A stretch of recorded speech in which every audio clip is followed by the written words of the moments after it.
Thank you. And thank you, everybody who's here today. Good morning. I'm House Minority Leader Tony McCombie. I'm here with Leader Curran, Representative Weaver, and Senator Plummer. We are today together announcing a joint lawsuit on behalf of the people of Illinois, the people that we serve. The suit seeks to restore a constitutional process for passing legislation where we have transparency, a chance to read and understand each bill's intent, an opportunity to speak to our constituents, and then actually make an informed vote. We have long discussed with our partners, members, and constituents filing suit on this issue even prior to me being in leadership. This year, the caucus members brought forward this egregious example of SB 328 and said, let's move forward. So the House Republicans and Senate Republicans were proudly standing together to bring this issue into a bigger spotlight. Other suits have been brought forward, and even members of our caucus this year. All of our efforts to challenge this unconstitutional practice are helpful, and we support them. Republicans have been drawn into the superminority, but that is not going to stop us from standing up for what is right. Good process, good policy, and the best interest of the people who live and work here in our great state. The best and most simple way to resolve the problems of SB 328 is for the governor to veto this bill. And that's what we're calling for, a veto of SB 328. And now I'll go ahead and introduce Leader John Curran. Thank you, Leader McCombie. Good morning. Illinois' reputation as one of the most corrupt states in the nation and one of the worst states in the nation for business go hand in hand. Allowing legislators to disregard the Constitution and good government transparency processes to make laws that are bad for our state is the root cause of both narratives. This bill changes the law to allow out-of-state businesses to be sued by out-of-state plaintiffs in Illinois courts on occurrences that happen outside the state of Illinois. Let me be very simple. This bill allows lawsuits to occur in Illinois when businesses transact somewhere else with someone not in Illinois and it having nothing to do with Illinois. A lesser known provision in this bill also allows foreign businesses to be sued here as well. This would discourage, rather than encourage, businesses to register in the state of Illinois, to do business here, and more importantly, to invest in Illinois' economy. It is literally no benefit to anyone in our state other than those trying to make money off of frivolous lawsuits. This bill is all about special interest. That's why the Democratic majority rammed this proposal through with no due process, no transparency, because they knew it would not be supported by constituents on either side of the aisle if they had an opportunity to vet and digest this proposal. Since Illinoisans didn't get a chance to weigh in, let me share what some of our Illinoisans and groups have said about this bill. The president of the American Tort Reform Association, Tiger Joyce, said it is one of the single worst bills we have seen this year nationwide. Our own president of the Illinois Manufacturers Association, Mark Denzler, said this legislation, introduced and rushed through the legislature at the behest of trial lawyers, will have a negative impact on business attraction efforts and economic development while further burdening our already underfunded and overburdened court system. New York Governor Kathy Hochul, who not once but twice vetoed a similar bill in New York, did so because it was likely deterring out-of-state companies from doing business in New York because it would require them to be subject to lawsuits in the state regardless of any connection to New York. The bill would cause uncertainty for those businesses and burden their judicial system. And the list goes on and on as countless national state business associations have sounded the alarm and have sent their pleas to Governor Pritzker to veto this harmful legislation. Is this really what we want for the land of Lincoln? To be known worldwide destination for lawsuits that have nothing to do and no benefit to the people of Illinois? We can and we must do better than this. The governor often talks about his administration's efforts to bring more businesses to Illinois, bring more investment and economic opportunity. He, more than anyone else in our state, has the ability to not just support some pro-business policies, but to stop bad ones like this as well. I urge Governor Pritzker to follow in the footsteps of New York Governor Kathy Hochul and stand up for Illinois innovators, workers, families, and job creators by vetoing this disastrous and unconstitutional legislation. We have filed this legislation or this lawsuit last night, and it's been accepted in the Circuit Court of Sangamon County.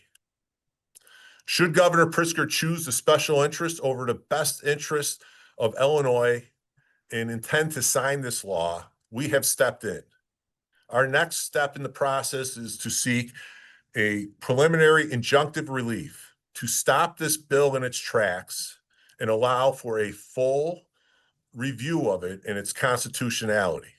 And if a court agrees with us that the process employed by the Democratic majority to ram this proposal through in the last minute with no transparency does in fact violate the Constitution, this bill will be voided.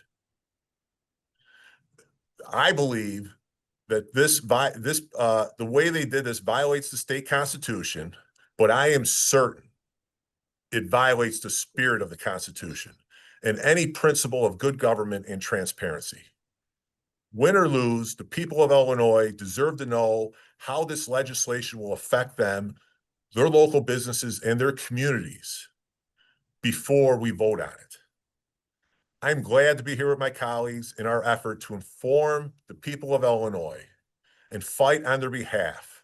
And with that, I will turn this over to my colleague, State Representative Travis Weaver. Thank you very much, Leader Curran. Hi, I'm State Representative Travis Weaver. I represent the 93rd District, which includes Pekin, Kewanee, and parts of Peoria.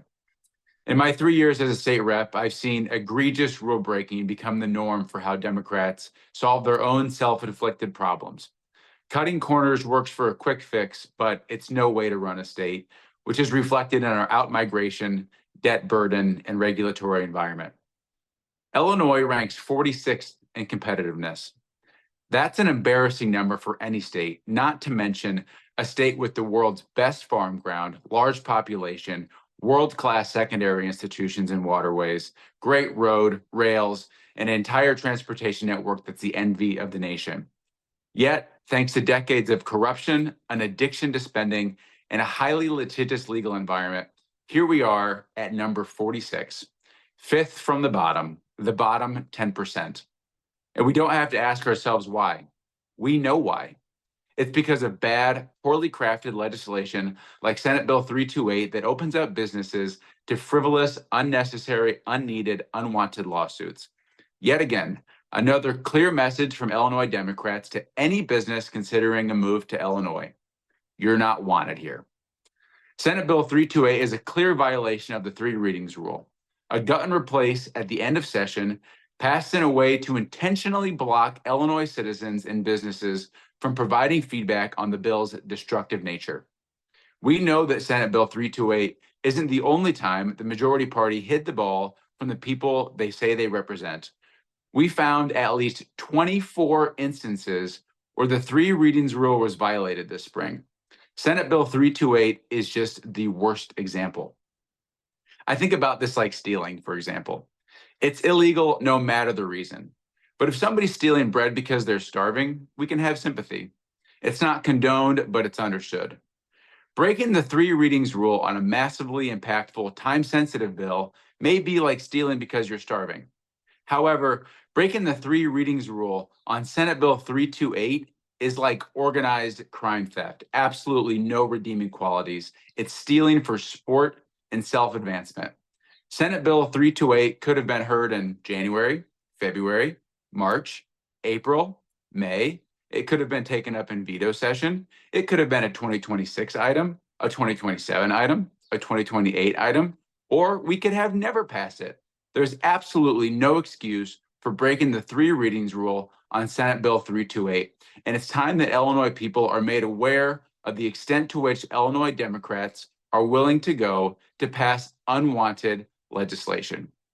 Now I'll pass it to my colleague, Senate Leader Jason Plummer. Thank you, Travis. I'm State Senator Jason Plummer, and I proudly represent the 11 counties that make up Illinois' 55th district. Today, we're not just talking about a bad bill that will further drive businesses out of Illinois. We're talking about a blatant abuse of power.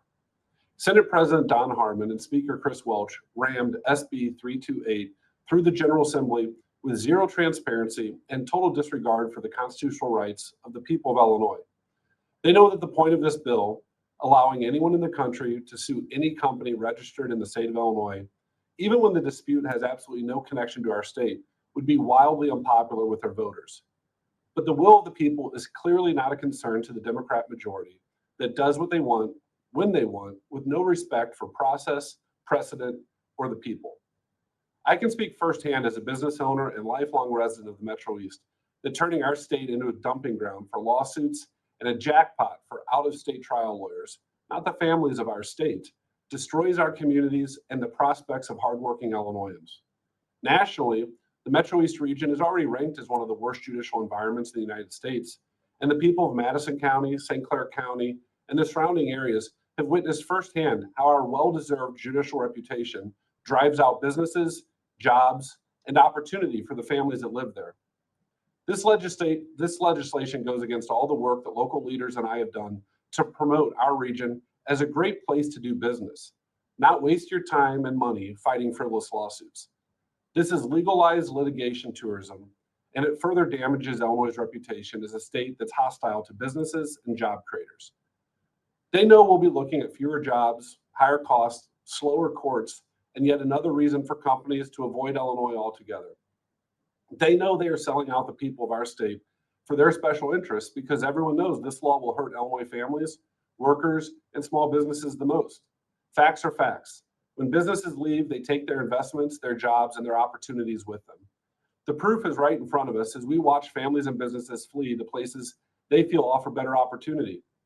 Out of America's 384 metro areas, the Bloomington-Normal area ranked the worst in the entire country since 2019 in economic growth, and the bottom 25% of that list is littered with Illinois regions like Carbondale, Marion, Peoria, Danville, Rockford, and Springfield.